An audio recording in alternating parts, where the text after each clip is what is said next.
Well, good evening, everybody. Thank you for tuning in. This is Dr. Stephen Walker, licensed psychologist, broadcasting live on Facebook, Twitter, and YouTube. Thank you for joining me. I don't know if you've joined me before, if you're a returning person. Thank you for coming on. Well, what an appropriate topic, how to manage panic attacks. I would imagine that panic is the word of the day today with what has transpired not only in the Capitol today, but what has transpired overnight in Atlanta. I would imagine that there are people on both sides of the aisles panicking, or everyone's panicking. So actually, the topic of tonight's show was a suggestion by a YouTube viewer. So again, remember, I am here to discuss your mental health issues. This isn't just about me posting videos, like I've said before. This is about engaging with me about your particular brand of mental illness, because we all have a degree of mental illness. So hey, Angie, how are you? Thanks for coming. Thanks for joining me again. Angie's been a great longtime supporter. Hey, Doc Jennifer. Hey, Jennifer. Thanks for tuning in. But like I was saying, tonight's topic was a suggestion from a YouTube viewer, and I that's what I need. I need people to suggest, hey, why don't you talk about this? Hey, Fernando, how you doing, man? Hope you're having a good evening. I need people to suggest ideas, suggest topics for shows. I'm about to do some more content with some other forms of interviews. But remember, this is about engaging with the viewer, with whoever's watching, either live or when I post it, about your mental illness. Why do I say your mental illness? Because we all have a degree of mental illness, just like we all have a degree of physical illness.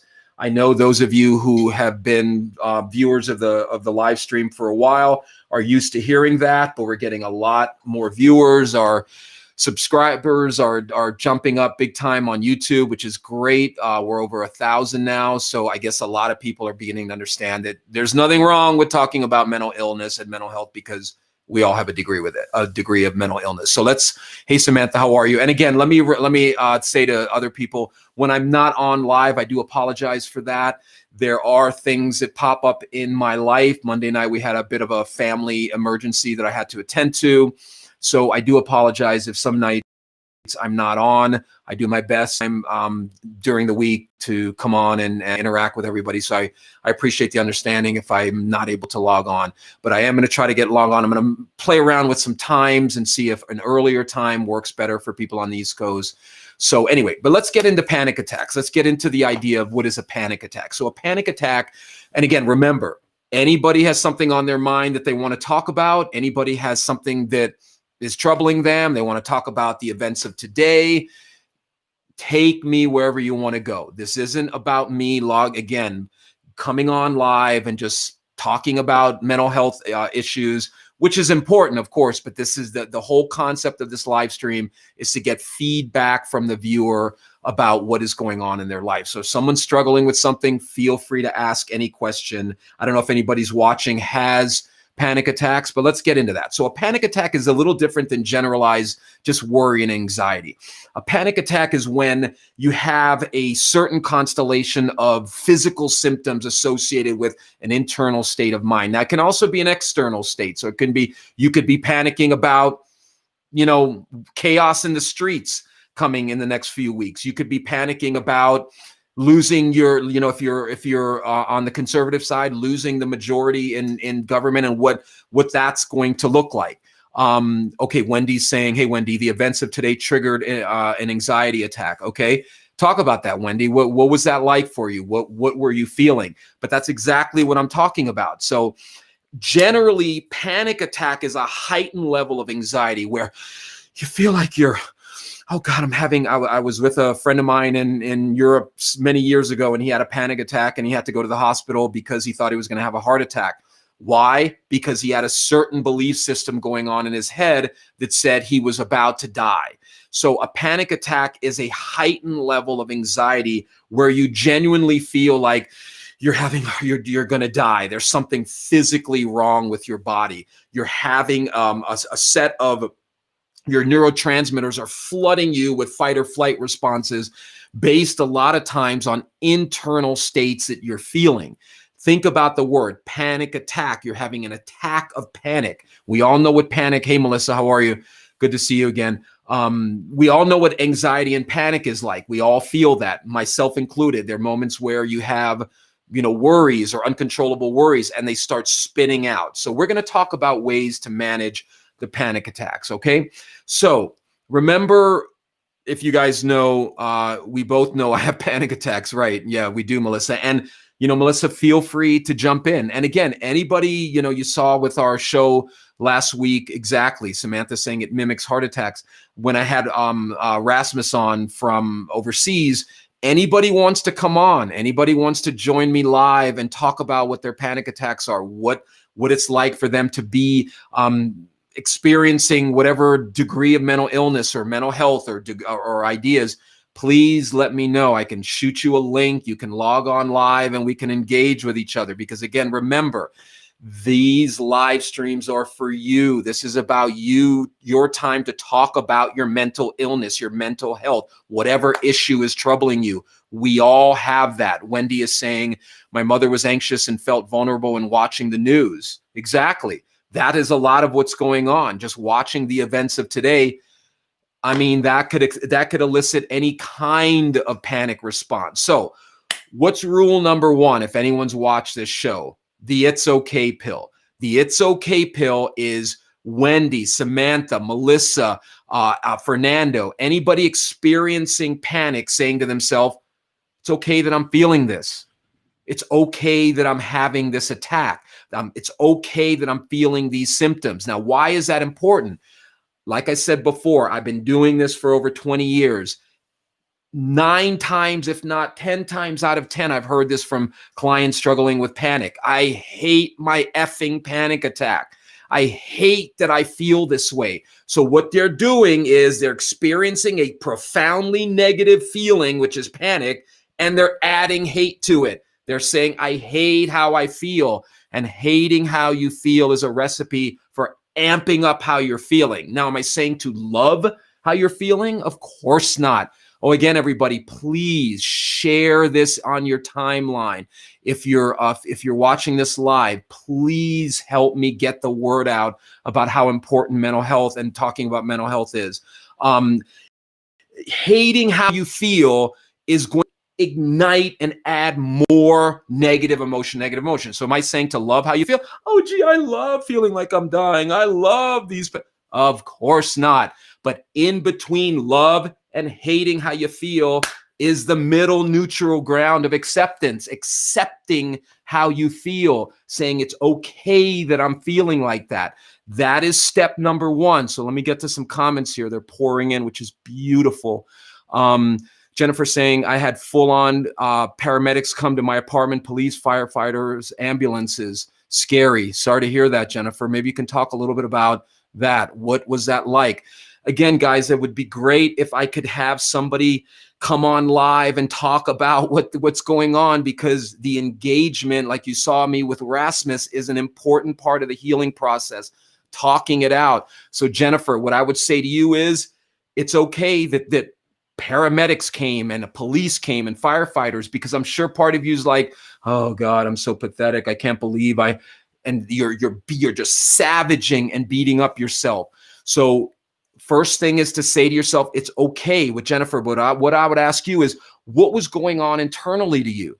What were you telling yourself about how you were feeling? Shared. I have a lot of people in my circle who can benefit from your message. Thank you, Jennifer. Please share it. Okay. Hey, what's up, Marcel? Good to see you, man. Yeah, Marcel and I have exchanged some nice text messages about some stuff he's going through. Great to see you, Marcel. I hope things are, like we talked about, I hope things are coming back online. Marcel, remember my offer to come on and talk about some of the stuff that's going on. Please take me up on it, brother. I don't know if you worked it out with your existing counselor or some of the issues you had, or if you found someone new, but let me know, man. If you're on live, Marcel's saying, I often feel very weak for feeling anxiety. Exactly. I believe that I should be stronger. Shoulding on yourself. Exactly. I didn't come up with that. It's a great one, though. Shoulding on yourself. I believe that I should be stronger, that I shouldn't be paralyzed by fear. Men aren't supposed to be afraid. Exactly. Biggest load of BS I've ever heard, because who taught us that? Scared men who weren't able to say, it's okay that you feel fear. It's okay that you feel afraid. So Marcel, what I would say to you, brother, is this, and Marcel's not, in another country, so it must be pretty early there, dude, or late. But I would say to you, my brother, like we talked about on through YouTube, it's okay that you're scared. Where did you learn? Where did Marcel learn that it's not okay to be afraid? Get into that. Why is that important? Because we're carrying around all this conditioning and we're not questioning it. We're not questioning why, like with Marcel. Why is Marcel telling himself he's not supposed to be afraid? Where did he learn that from? And the thing about conditioning is that if we don't question our conditioning, I came up with that one, but anyway, if we don't question our conditioning, it will affect us on levels that we're not even aware of. Like, well, I talk about racism, and this isn't we all have our prejudices, don't get me wrong. But racism is a perfect example of conditioning. Why? There are no born racists. My 5-year-old son isn't a racist. Not if I go upstairs and tell him, all those black people suck, or all those white people suck, or all those Jews suck, or all those Muslims suck, or all those Democrats suck, or whatever it may be. What is he going to believe? Funny story with my son tonight. My wife, really funny. My wife, we were coming home, and my wife, you know how it is when a corner of a wall, when she was bending down and hit her kneecap on the edge of and you know how that hurts. That hurts like a mother. But anyway, what is my 5-year-old son says to my wife? He puts his hand on her back and goes, "Mommy, you can handle the pain." Which she and I just broke out laughing. Why? Because that's what I'm teaching him. I'm teaching him, you can handle pain. You can deal with pain. Don't be afraid of the pain. You can handle it. So that's what conditioning is. Conditioning is what we tell ourselves about what we believe. So in Marcel's case, and I'm going to get to everyone's question. Good. Yeah, definitely, Samantha. Question the fear. Marcel, my brother, you got to get into that thinking like, whoa, like imagine if you'd been a racist most of your life, Marcel, and now all of a sudden, you don't want to be a racist. I'm not saying you're going to be Martin Luther King or Gandhi or Mandela or anything like that, but you just don't want to be a racist. You don't want to be hating people you don't even know. So you would have to spend some time like, wow, really? So all black people suck? All white people suck? Whatever. Just questioning that on a level will start slowly eroding that. But the thing with panic and in fear, especially with men, is like Marcel is saying, we are not allowed to show weakness. We are not allowed to show that we are weak and in pain. So what do men do? We suppress that. We keep that in, and then it explodes in anger. That's why men perpetrate 95% of the crimes. And I've worked in prisons. I've worked with some messed up individuals because of what they've been through. And men outnumber women. I think it's 93 or 95% of the prison population is men. Now, there's a lot of reasons for that. Testosterone, all these, the difference, the way men and women are wired. But women in general talk about how they feel. Women in general will talk and allow themselves to feel what they're feeling. So step number 2 with managing panic attacks is start talking to yourself about how you're feeling. Start questioning, the source of your anxiety. Meaning, we're like I have a client that is, she's conservative, and I can talk about my clients because I'm not naming names. So, and she's worried about the election. She's worried about, and we had a session about, look, where did you learn to go to worst case scenario? And as we're talking about it, we've done a lot of work on some of these issues, but she realized that's how she was raised. Her mom is off the charts with anxiety. So growing up, what did she learn? End of the world. The Democrats are going to get hold of everything. It's going to be socialism. Remember when Obama was elected? The guns, they were going to come for our guns and this and that. People, if you're a conservative out there, there's not going to be any socialism in the United States of America. Why? Democrats are as rich as Republicans. That's not going to happen anyway. But the point is, you have to question what you're afraid of.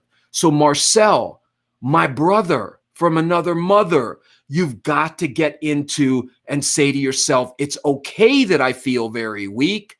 It's okay that I feel anxiety. It's okay that I don't feel strong, but I got to work on that. Men aren't supposed to be afraid. Bullshit. Excuse my language. Men are allowed to be afraid. Men are allowed to feel weak. Okay, Marcel, so hit me up. Let me know what your thoughts are. Let me back up here a little bit. Wendy's saying, my mother was anxious and felt vulnerable watching TV. Yes. Fernando saying, I used to have them bad 10 years ago when I thought I had sinned so horribly that God would not forgive me. Imagine that. Imagine that, Fernando, my brother.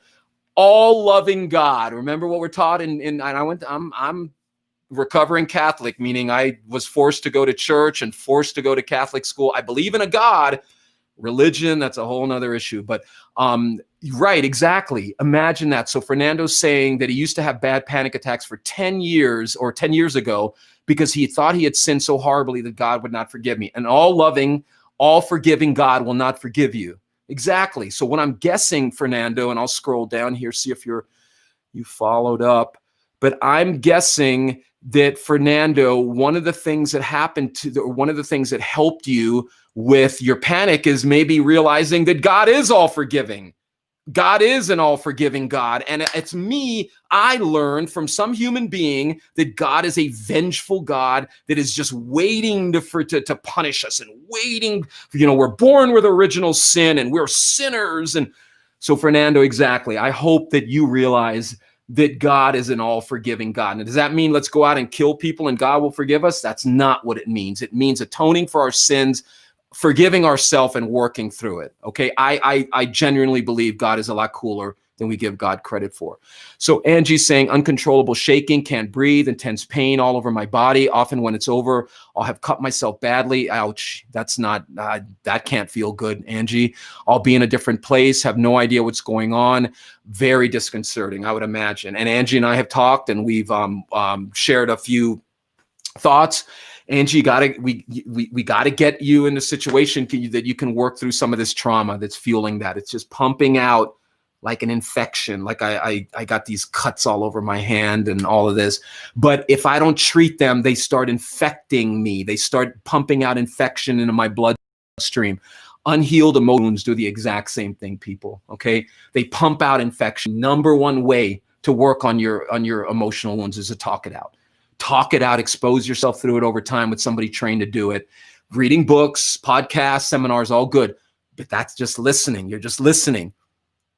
Talking it out. That's why I don't get on here and just go on and rant and rave, because I love ranting and raving, but this is about you guys talking out what's on your mind, talking it out. So Angie, we got to get into a more structured setting where you can work on that and you can start working through that and working on Angie's relationship with Angie. I know that, that's not going to cure you, my advice there, but that pain inside of you, that uncontrollable shaking and fear and all that ain't anything new to you, sister. I'm sure you've been feeling that for a long time, and it stems back to some of the stuff that hasn't been worked on. Melissa's saying acceptance makes it so much easier to handle. Exactly, Melissa, but remember, there's two forms of acceptance, active and passive. Passive is I accept it and nothing changes. Active is I accept it and I work on it. Okay, so active acceptance. And if you want to, check out one of my web feeders, it's activeacceptance.com, because a lot of what you guys hear me talking about is stuff that I've been working on for years. So, check it out. Activeacceptance.com is about actively accepting how you feel and working on it. Okay. Samantha's saying mine is chronic. I take medication to control them. Well, Samantha, I would ask you, are you working on what is causing them to be chronic? Meaning what is going on inside of you that is pumping out all that fear and panic? You got to get to the roots of things, guys. What is happening with most of us is we are not working on these emotional wounds. We're not working on what's causing us to feel a certain way. So we're taking medication, which is good. I'm not saying there's anything wrong with medication, but medication is just treating the symptoms. Medication just treats the symptoms of what we feel. Excuse me. So it's like taking cold medicine or medication for the flu. Coronavirus, the vaccine, it's not treating, it's not curing coronavirus. What it's doing is it's building up our resistance, our immune response to the coronavirus, which helps us not get too sick. It's not curing coronavirus. You can still catch it. You can still transmit it. But that's what medication does. And these psychotropic medications are good, but they're overly prescribed. And Samantha, I don't know if whoever prescribed them to you said, oh, you're going to be on it the rest of your life, or recommended treatment or therapy. I don't know what, from that level. But what I would recommend, Samantha, and I think you are, is you got to work on what's causing it. So I talked to, Samantha saying you start sweating, your heart races, uncontrollable blood pressure. Exactly. Jennifer saying I will do that anytime you want. They're very kind to me. I felt I was overreacting. Jennifer, what are you saying? You if you want to come on, let me know. You can.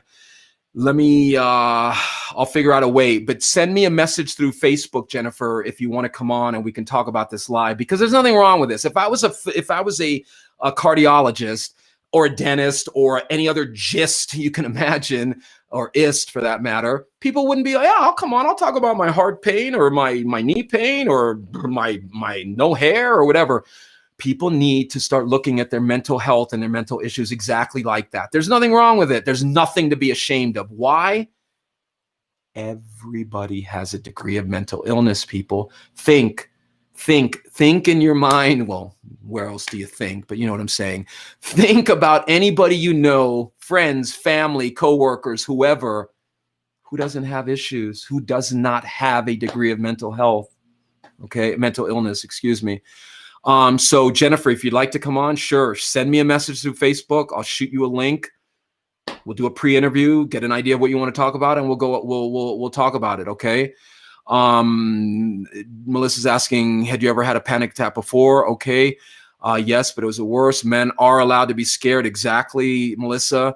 What made it worst one? Question the fear. Adorable little one. Thank you. Yeah, he's a trip because, I'm starting him young with a lot of what you hear me talking about. And a lot of it is how he responds to making mistakes, how he responds to being frustrated, how he responds to not getting his way, building his self-awareness, building at 5 years old. He's saying things back to me that I've said to him, and it's just like he'll see me frustrated about something and be like, Papa, come on, you can manage that, you can control that. So you got to start these kids young. So let's see here. I sat in a state of anxiety for many hours today. This is Melissa. I'm sure I pinpointed it to how I feel about potential future for my kids. Yeah, that'll do it. Well, I tell you, I never realized I had an anxiety disorder or a fear of loss until I had a son and a wife I love, because, man, do I worry about them. But I hear what you're saying. Fernando saying I'm still here. Okay, Fernando. So yeah, man. So let's talk, Fernando, go back to that. How did you reconcile that fear that God was gonna punish you or was going to hold you accountable for all those transgressions? Samantha saying PTSD from my childhood. Sure, I accept it and I work on it. Exactly. That's what active acceptance is. I accept it and I work on it. But sounds easy, but what are we told all the time about our issues? Oh no, I don't know. You can't have issues. No, you're not allowed to have issues. Oh my God, you how can you possibly have issues? Great, Jennifer. Yeah, send me a message and we'll work on it. So what do we have so far about how to manage panic attacks? Number one, it's okay pill. Number one, it's okay that I have these panic attacks. Number two, we start being aware. Hey, what's up, Toby? Haven't seen you in a while, man. I was going to send you a message tonight and see how everything was going on. Toby was one of our original viewers, so thanks, Toby. What if you have never? I'll go back to the number. Go through it. What if you have never experienced a panic attack in the past and suddenly it happens? Great question. What I would recommend would be start looking at what was building that up, Toby. I don't know if this is you, but you've got to look at what built it up. A lot of times we're not even realizing that things are building up, that we're building up. Like today, what happened at the Capitol. This isn't like one, I have multiple different views on on politics, so I watch Fox, CNN, MSN. I watch them all, but a Fox commentator was saying that he wasn't surprised by this because this has been building. This has been slowly building. It's exactly like what happens with panic. We are not aware that we're slowly building this. So that takes me to step number 3, mindfulness. What is mindfulness? Thinking about my thinking, being aware of what I'm thinking about. That is a key component to any change process. Why? Let's say again, let me use the example of racism. I'm a racist. I'm not, because I got almost every damn race in me. But I'm not even aware that I'm a racist, or maybe I am aware that I'm a racist, but I'm not aware of why I believe that I'm a racist. That will give you some insight into what is going on inside of you. So Toby, if all of a sudden you're feeling heightened levels of anxiety, my brother, I can guarantee you that is building inside of you. There's something that you've been worrying about or afraid of, or that you've been maybe putting off, or that you're having anticipatory anxiety, meaning you're worrying, you're anticipating, oh God, when I lose my hair, that's it. My life is over. My life is over. If I lose protein strands growing out of my head, that is it. Then what happens when I slowly start losing my hair? Why am I talking about that? Because that's exactly what I was feeling 25 years ago. 25? 30 years ago. Geez. But anyway, and I began feeling bad about myself. I began feeling like this was the end of the world until I started working on that. So Toby is asking an excellent question, which is why I'm doing this live, and it's not polished. I make mistakes. I'm human. But this is what's important, is getting feedback from people watching it, and people who, after I upload it, please, if you have a question, post it. I try to get to any of them. If you post a snarky answer, I had some moron, excuse my French, post people who get sexually abused deserve it. Lovely. Just lovely that you would post that. I had another one post today, and I delete and report all these comments to YouTube. So what was something about that someone should just buy a gun and shoot themselves. I mean, really? This is what your life is about? Just posting stuff on YouTube with people who are struggling with issues, and that's your level of what you want to contribute to society? So yeah, I will post back. And if anybody has a problem with what I'm saying, and they have the balls, excuse my French, to come on and challenge me, please do. Otherwise, your posts are meaningless. Come on and challenge me. I dare you. Come on.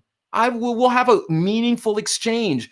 But if you come at me with aggression, let's just say I haven't achieved Mandela-like state yet. So anyway, Christine is saying, mine goes from anxiety to a full-blown panic attack. Feels like a heart attack. Well, Christine, thank you for that. I appreciate that. Nothing wrong with that. Nothing to be ashamed of. It's like asking a doctor, so I go from having acid reflux to vomiting. What's going on? Nothing wrong with that. Christine, I would ask you, what is going on? What's building? What is happening? When you feel the anxiety, you need to start getting some tools in there to manage that anxiety. Remember, anxiety feeds off of an irrational belief system. Anxiety is fed. Remember, we talked about cognitive behavioral psychology, the ABCs of thinking: activating event, belief, consequence. Something activates us. We impose a belief upon this. I didn't come up with this. Albert Ellis, okay? This is the founder of one of the founders of, and Aaron Beck, the founders of cognitive behavioral psychology. Belief, we impose a belief upon that activating event, and those beliefs have consequences in the form of feelings. So Christine, my sister, you got to get into, and I use that brother and sister thing a lot. Why? I honestly, genuinely believe we're all brothers and sisters, but that's a whole nother issue. But anyway, you got to work on what is that anxiety? Where is that anxiety coming from, Christine? When you feel that anxiety, you got to get into that. Do step number 1. It's okay that I'm feeling the anxiety. Step number 2, you got to start questioning the conditioning, questioning where you learned your irrational belief system. And when I say 1, 2, 3, they bounce around, okay? And number 3, Christine, you got to become aware of what you're thinking and feeling, okay? You've got to, because that is going to affect how that panic attack feels. I had a client when I was living in Portland, Oregon, and we made a deal. You ever having a full-blown panic attack? Shoot me 911. We're working on it in the moment. Thankfully, he did that. He shot me 911. I was able to call him right in the moment. Oh God, I hate man, Dr. Steve, I freaking hate that I'm like this. I hate that this is happening. Dude, it's okay. As he calmed, remember we talked about hating how you feel, okay? He began eliminating the hate, and he was able to calm him. It's okay. It's okay that I'm having a panic attack. It's okay. Let me work on it. It's okay. I don't need to hate this panic attack. Not saying love it. Not saying let it go. Not saying all that other nonsense. Acceptance. In between love and hate is acceptance, okay? It's okay that I'm feeling this panic, but let me work on it. So Christine, again, you want to come on the show, shoot me a message on Facebook, Twitter, YouTube.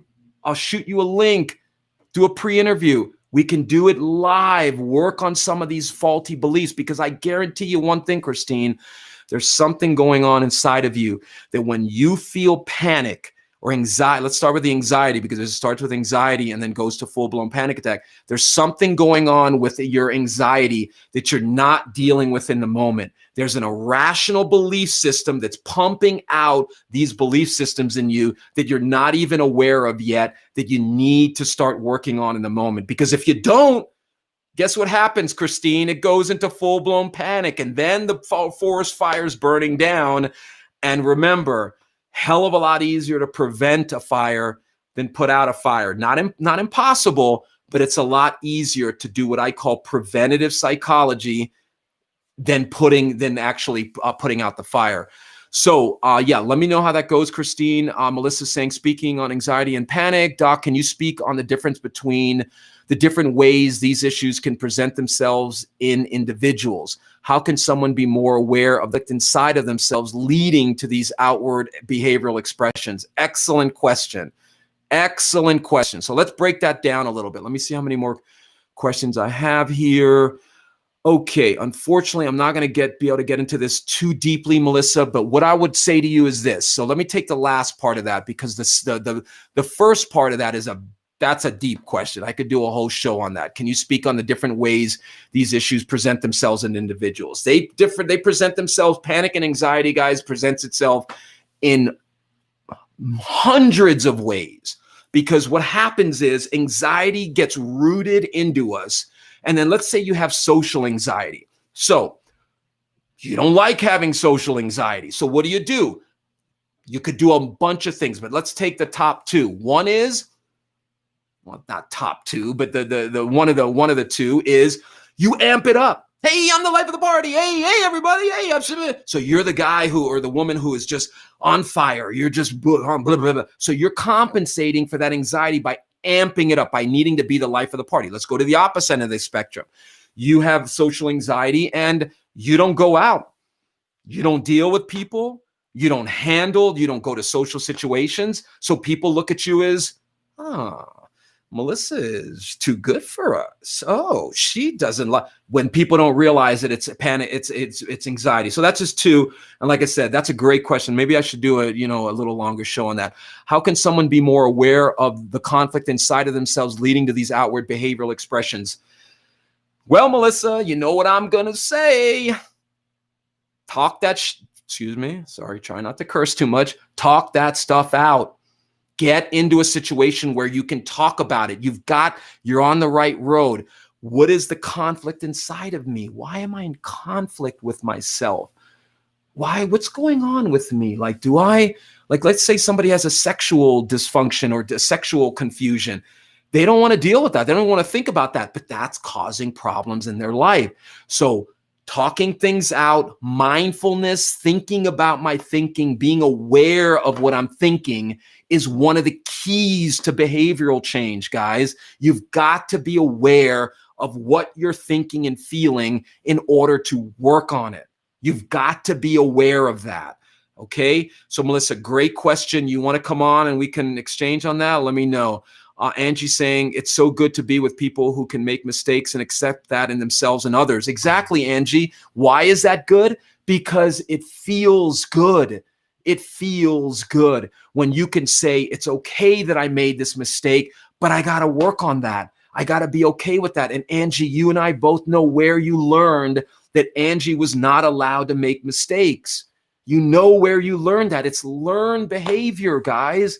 We learn these behavioral things. I've talked about the crap I learned about my own value and self-worth as a mixed race individual growing up going to high school in an all-white high school in Bethesda, Maryland, and the crap I went through with that. And then having a family that didn't want to talk about my mixed ethnicity and hid it.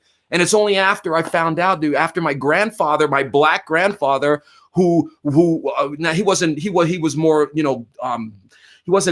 was more brown, he was mixed too, but I was told, oh, he's not black. So after I found out he was a civil rights icon in his town. And I grew up with all this hatred about myself and my mixed ethnicity because I didn't work on that. Now I've worked on it and I'm okay talking about it. So the key is exactly, you've got to accept these things in yourself and work on them, because we live in a culture that promotes violence on ourselves. Pain killers. Why is it? Have you ever thought about that? Pain killer. The worst thing you can do to pain. What did Newton say? For every action, there's an equal and opposite reaction. You're trying to kill pain. Guess what that pain does inside of us? Anyway, so yes, Angie, we need to work on you getting to a place where you can be okay with making mistakes, okay? Let's see here. Toby saying great advice. Thanks, Toby. Good to see you again. And by the way, Toby, I'm thinking of making the shows a little earlier so we can pull in more people from the East Coast. Adam from YouTube. What's up, Adam? Is panic attacks are the result of abnormal hormone regulations, or is it initiated by thoughts related to worst case scenario? Yes. Yes, they are the result of abnormal hormone regulations and initiated, not or, and initiated by thoughts related to worst case scenario. See, Adam, and again, guys, if you're watching this, please share it. Please be proud of the fact that you're watching a live stream on mental health so that you can work on it. Please, that's the kind of culture and society we need. Adam, there's maybe a lot of people don't know this, but there's a raging debate, not raging, but you know what I mean. There's a debate in this field. I call it the chicken or the egg. So which came first, the chicken or the egg? As Adam's saying, does Adam have, or not Adam, but does somebody have abnormal hormone regulation, meaning neurotransmitters, or something organically wrong with their brain, which then causes you to have worst case scenarios? That's nature. Or is it thoughts related to worst case scenario and where you learned on that? That's also a bit of nature, but how much is it nurture? I would say to you, Adam, if you're talking about your own situation, I would say to you, Adam, where did you learn to think in terms of worst case scenario? Because see, again, the chicken or the egg, nature versus nurture. It doesn't have to be versus, it's and. Which came first? Did Adam grow up in a situation where he was learning that the only way to deal with worst case scenarios, and trust me, brother, I know what that's like to grow up with a father that was always worst case scenario. Things were always the end of the world. Everyone's out to get you. You can't trust anybody, blah, blah, blah, blah, blah. Thankfully, things I've worked on. But anyway, so if Adam grew up in a situation where he learned to worst case scenario, then guess what that affects? Guess what thinking like that affects? Guess what it affects? It affects your hormone regulations. That's the chicken or the egg. Which came first? Did the faulty conditioning cause the brain to think this way? Brain plasticity. Brain plasticity is the idea that our brain is like plastic. It molds itself to the thoughts we consistently keep. Now, hardwired brain, which is what has been, what was the paradigm for many years, was no. Your brain is hardwired, and you are who you are, and there's no way to change that. Guess what, people? Guess which one is taking over the field more? Brain plasticity. The idea that we can actually affect the way our brain on a physical level reacts. And if you want to look that up, it's by a gentleman did a lot of writing on it. His name is Cozzolino. Can't remember his first name, but he did a lot of research on how therapy working on your issues actually affects the way your brain works. So Adam, great question. I would say to you, my brother, it's both. Abnormal hormone, and I know you mean neurotransmitters regulations and the way they work throughout our brain absolutely is part of it, along with worst case scenario thinking, along with conditioning, along with habitualized ways of thinking, all affect anxiety and panic. But I guarantee you this, people, most non-organic brain disorders, disordered forms of anxiety, meaning that you don't have a physically defective brain, is caused. I'm sorry, I just got a text message. Apologize for that. Most anxiety is not organic brain anomalies, okay, people? It's not. Most anxiety is caused by unworked on irrational thoughts and irrational beliefs, okay? So Adam, you got to work on whatever's causing you to think worst case scenario, okay? Melissa's saying it's very hard when others look at you as if you've sprouted a second head. I feel you. I hear you. It is hard when you get judged like that, Melissa. It is. But again, Melissa, excuse me, what I'm hearing you say is the judgment of other people's affects how you judge yourself. Got to work on that. You got to work on that idea that the way people judge me affects how I judge me, meaning that everyone thinks I'm a bald-headed freak. I got to feel like I'm a bald-headed freak. No, I don't. Granted, when I started losing my hair, I thought that about myself, and I am a little freaky, but whatever. But you got to work on that, Melissa. You got to work on the fear of being judged. So what? Sprout 3 heads. They can't deal with it. That, if you're comfortable with it, remember we talked about ego systonic and ego dystonic. Ego systonic is, I've accepted these things about myself. I accepted that I sprouted a second head. I'm okay with having 2 brains. I like having someone to talk to. Hey, what's up? That's ego systonic. Ego dystonic is, oh my God, I got 2 heads. I don't want 2 heads. I'm a freak. What's the matter? You got to get more ego systonic with whatever's going on. Okay. Fernando saying, yes, Doc, I was going to multiple churches and religions trying to find clarity, but there was mostly confusion until I realized my belief in Jesus, who is love, is what saves me. Beautiful. Beautiful. You found that relationship with Jesus. You found that relationship that helps you. Beautiful. Exactly. I severely doubt that whatever you did, I don't know, Fernando, maybe you're a former axe murderer or whatever, but whatever you did, you learned to treat yourself that way.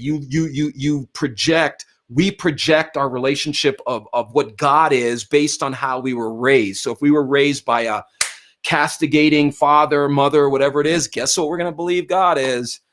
All right. So that's good to hear, Fernando. Glad to hear you found that peace. Let me make sure I'm working on the courage, Doc. Beautiful. This is Melissa. I've got so many questions. I just live in a state of permanent fear of my father gaining any sort of access to my life. I bet, Melissa, when you've talked openly about some of the abuse you went through, I would imagine that you are afraid that he's going to come into your world and abuse you again.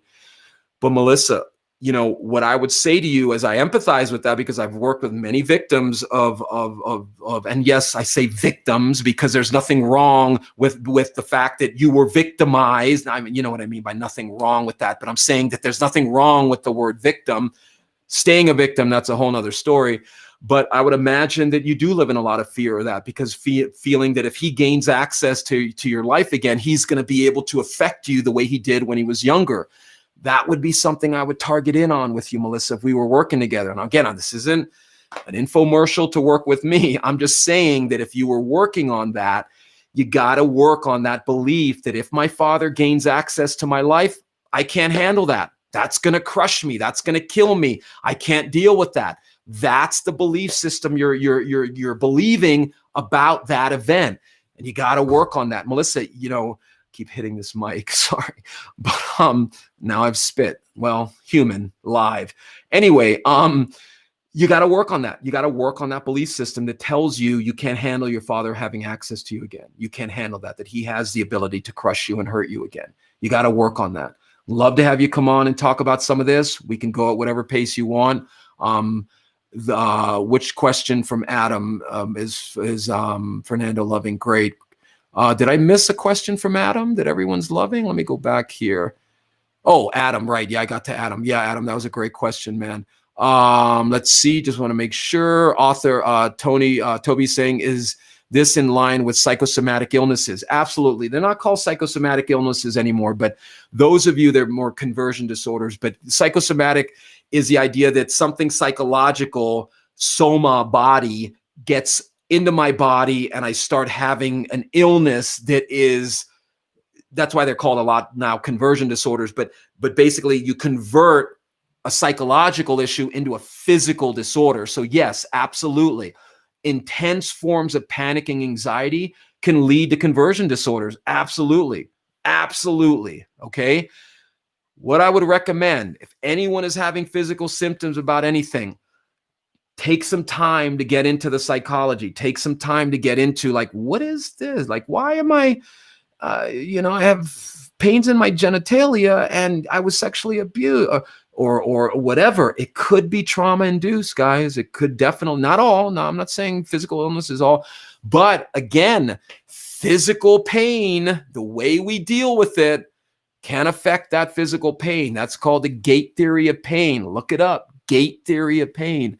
So absolutely, it can go psychological into the physical. Absolutely. Let's see. Great how you guys are interacting with each other. I love that conversation. I will be watching this over and over. Thanks for that. Great, Melissa. Well, thank you for all your Fernando saying, LOL, not an axe murderer. I hear you. Well, the only reason I said that jokingly, Fernando, is because whatever you were, castigating, beating yourself up over, you got to get into well, really, this is an unforgivable thing. And, guys, I'm not here to debate the merits of the Bible and religion and all of that. My only point about God is that we just learned throughout the ages that God can be this mean-spirited, so maybe God is. I'm not speaking for God. I'm just saying that a lot of what's written in the Bible is, I know it's the word of God, but it was also converted by men who during that period of time, had a belief system, especially about women. And you can hear me tiptoeing around this. But so anyway, all I'm saying to you is this. If you believe in an all-loving God, that is exactly what it means, an all-loving God, a God that loves us and forgives us and is able to be a lot cooler with our transgressions than we give God credit for, okay? Because I do believe that we are part of something larger. I believe that with every ounce of my being. How can you look up into the night sky and not think we're part of something larger? I mean, now what is that? I don't know. A lot of theories out there. But I do believe that we're part of something larger. And I do believe we're on this planet to help each other. I'm not saying make people dependent on us and, all of that people can't help themselves. God helps those who help themselves. But I do firmly believe that we are here to try to help each other. Okay. Hey, Janie, how are you?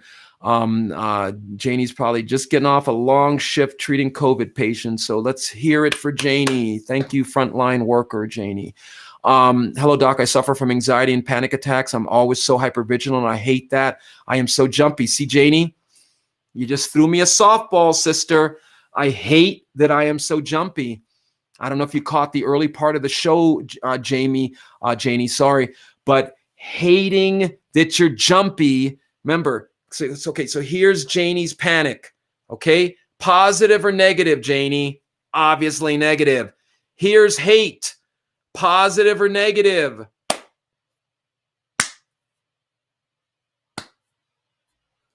Okay.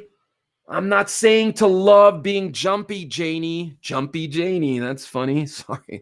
But I am saying you got to work on accepting it, because like we've talked about, Janie, on some of the previous shows, a lot of that has to do with the relationship with your dad, the loss of your dad, things you're still haven't settled. And I'm not saying there's anything wrong that you still haven't settled, but a lot of it is coming out of that. Okay? Being exposed to death on a regular basis, Janie. Remember, vicarious traumatization. It's a big thing in my field. I'm sure it's huge in yours. We get vicariously traumatized if we're not working on it. How do I accept it? Working on it, talking about it. The first step is Janie looking in the mirror tonight and saying, sister, sweetie, honey, this is you talking to you. It's okay that I'm jumpy. It's okay. Why? Because I did not ask for the God-blanking trauma that has affected me.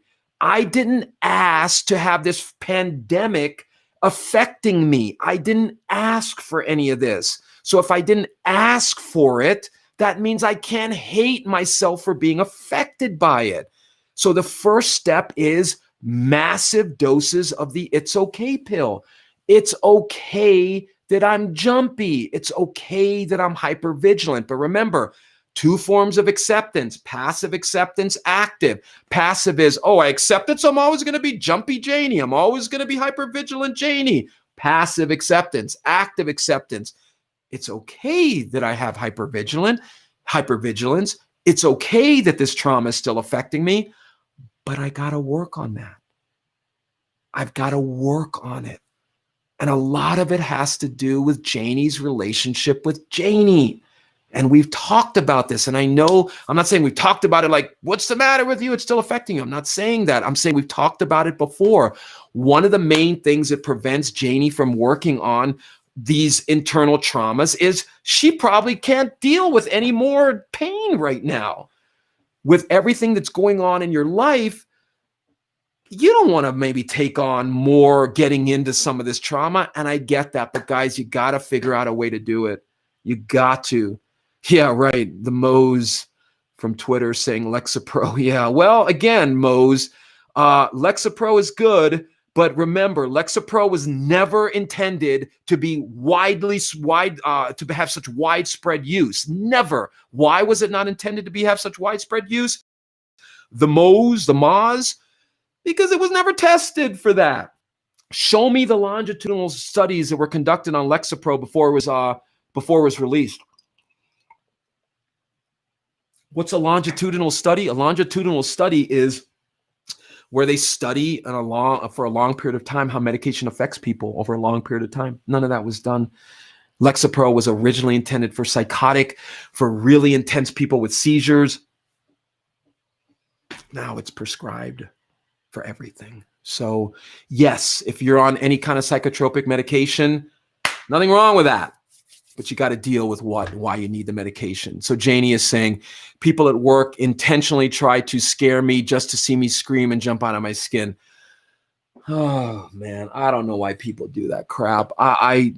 Janie, I mean, I don't know. Again, sorry, keep hitting this mic. I would talk to a supervisor, or I would talk to each one of them and say, look, stop. I have had trauma in my past, and every time you scare me, it elicits this response in me. Stop.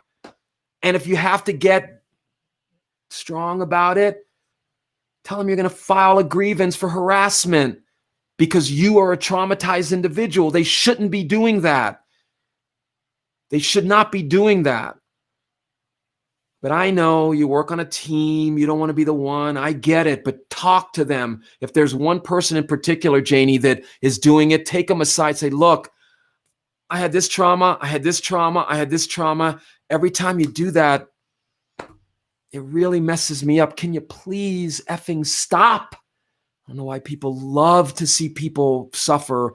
But anyway, Janie, I'm sure they don't mean that, but talk to them, okay? There's nothing wrong with the fact that people are there's nothing wrong with you for being affected by other people's insensitivity, okay?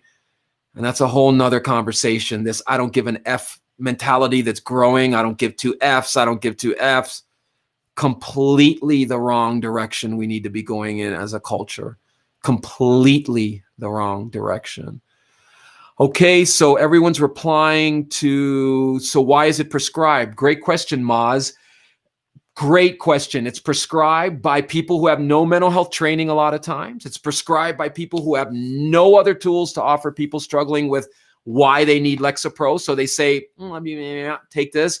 It's prescribed because the pharmaceutical companies incentivize people to prescribe it. Look at what just came out with this big ruling with what is it? I can't remember the painkiller, but it just came out. This family has to pay billions of dollars that the pharmaceutical company was giving incentives for people to use it.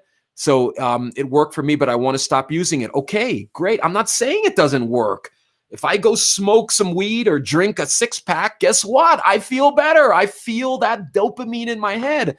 But guess what? Why am I drinking a 6-pack a night? Why am I high all the time? That's the issue. Why does the Moz need the Lexapro? So if you really want to stop using it, my brother or sister, I don't know if you're a man or a woman, you got to get into, why do I need the Lexapro? What is the Lexapro treating in me? That's the way you start getting off it. You start getting into, why do I need it? The problem with a lot of prescribers is, no offense if you're a prescriber, but they tell people two things. One, you're going to be on this the rest of your life. Okay, says friggin' who? And number two, especially with painkillers, they tell people, oh, no. Don't wait to feel the pain.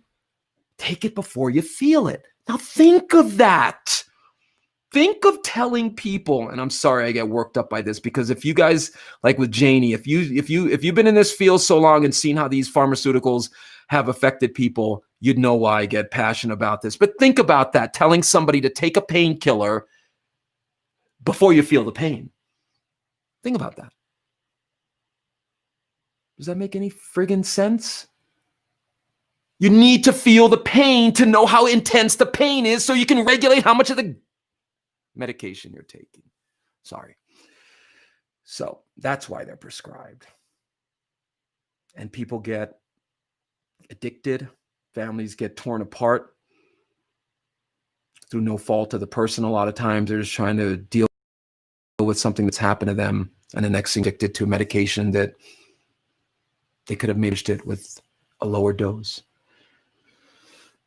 I know people have chronic pain. I'm not putting you down. I understand that. I work with people with chronic pain. I have had chronic pain, okay? I used to have debilitating back pain, okay? So I know the feeling, but I also know that there are ways to manage pain, all right? So again, thank you for all your questions. Please share this with other people. Great, Maz. Feel free to send me some messages on Twitter, dude, or young lady. Sorry, dudette. But Maz, all I'll leave you with is, you got to start working on why you need the Lexapro. Okay, you have to start working on, why do I need this Lexapro? What am I not dealing with? What exactly, Samantha? I'm not saying disabled with pain. Yeah, you're probably somebody that needs an ongoing amount of pain medication. I feel that. But remember, a lot of these pain medications are not taken by people who are disabled with pain. So I feel you. Janie's saying yoga for pain. Sure, if you can. I can't hold those poses. Great, man. I'll start working on the anxiety. Great to hear. And let me know if I can help. Okay. Thank you for these lives.